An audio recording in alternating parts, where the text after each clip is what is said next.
जानेफळ ते जाऊखेडा रस्त्यावरील खड्ड्याचे काम ठेकेदार करीत नसल्याने नागरिक कमालीचे त्रस्त झाले आहे। जाफराबाद येथे पोलिसांनी घेतली पोलीस ठाण्यात शांतता कमिटीची मीटिंग। काम झालेलं आहे। गृह विभाग आणि नगर विकास विभाग यांच्या दोन्ही विभागाकडून जाफराबाद येथील आदर्श नगरातील श्री स्वामी समर्थ सेवा व आध्यात्मिक केंद्रात श्री स्वामी समर्थ दरबार स्थापनेनंतर मूर्तीची प्रतिष्ठापना। श्रावण महिन्यामध्ये कावड यात्रा जाफराबादमधून संत जनार्दन स्वामी मंदिरापर्यंत काढण्यात आली।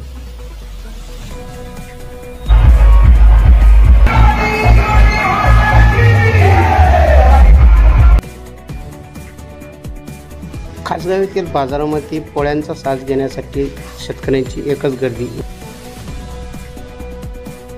जालना पोलिसांना फॉरेन्सिक व्हॅन जिल्ह्यात मिळाल्याने आता गुन्हेगारांना आळा बसणार। संत तुकडोजी महाराज यांची जयंती जाफराबादमध्ये उत्साहात साजरी करतात।